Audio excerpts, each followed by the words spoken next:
This is TWiT. Let's stay in court for a moment, since we've got a counsel here. Theranos trial is over. Elizabeth Holmes. Oh, that. You know what's interesting, though, and I don't know, maybe I'm reading more into this. They found her guilty of defrauding investors, but found her innocent of defrauding normal people with bogus test results. That seems wrong to me. I mean, yeah, so maybe Mark Andreessen lost a bunch of money. By the way, this Mark had erased this tweet, but thanks to Koch for bringing it back. This is from some time ago.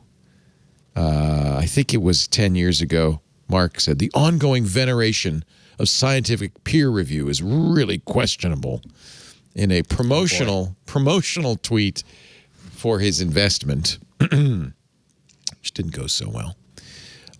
Now, of course, she'll be facing some, possibly, I don't know what the sentence will be, but it could be as much as 10, I think 20 years per count. So, oh, that's all up to 20. Yeah, it could be bad.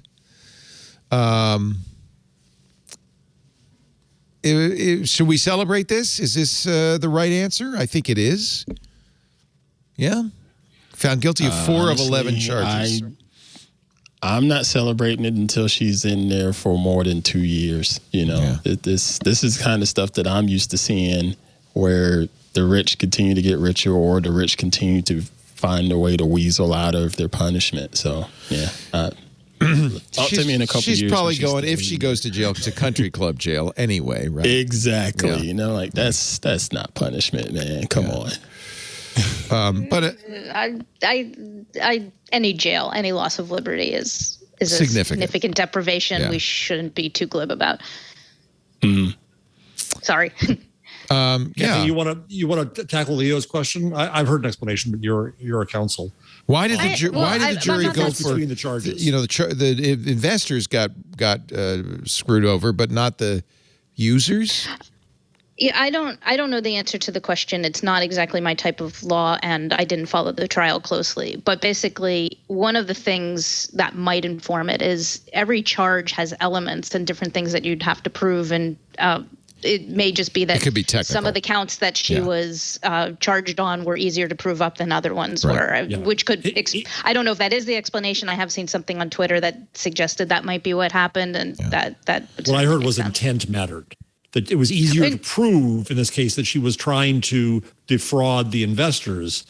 It was hard to say that she was, for whatever the evidence there was, explicitly trying to defraud the users of the technology.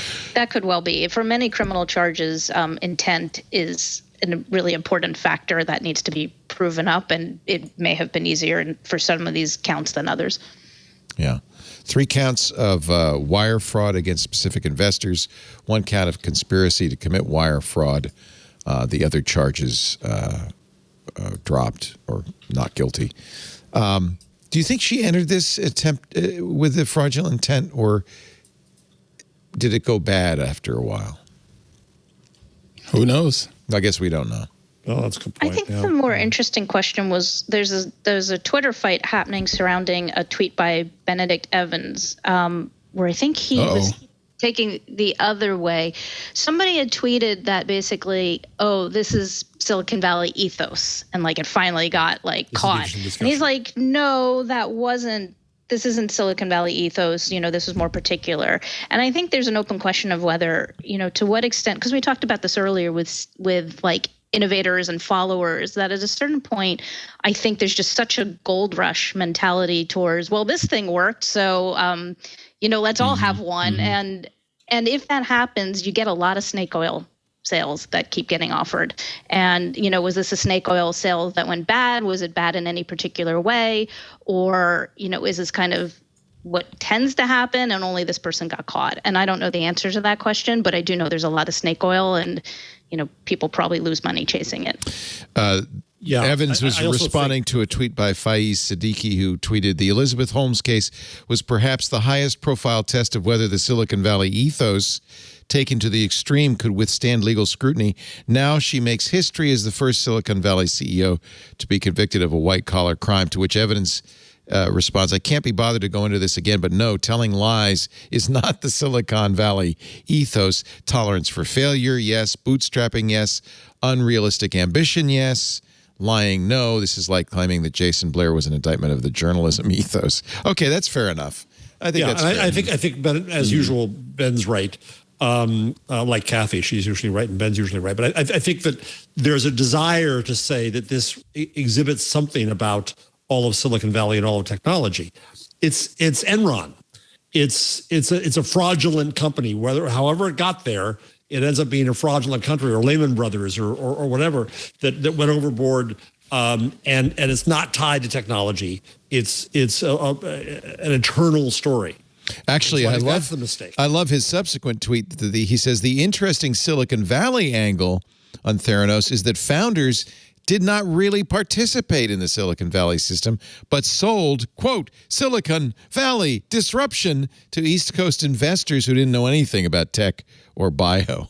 I think that's Look who was on the board. true. Henry Kissinger was on the board. George Shultz. Yeah. Right. General Mad Dog Mattis. Yeah. It was all Easterners, not Silicon Valley types. Yeah. Which is sort of interesting because they, in theory, should be sophisticated investors, and yet they were defrauded. It's kind of an interesting. Well, that's why they were perfect, because they could be fooled, but they had credibility. Yeah, it's such a Just mess. exactly what you want. Although Mick Sarajevich also points out Tim Draper, Donald Lucas, Dixon Dahl all invested in Theranos, including Larry Ellison. So there was Silicon Valley money. There was money in that there, yeah. as well. So it's fascinating, actually. Anyway, it's a great story. If you haven't read the book, absolutely must read. And I think the story. Well, it's not quite over because Sonny gets tried next. Although his strategy might change because it was apparently Holmes' strategy or Holmes' attorney's strategy to blame Sonny for it. Actually, maybe it'll work even better now. Sonny can blame her and say, see, I told you. It wasn't my idea.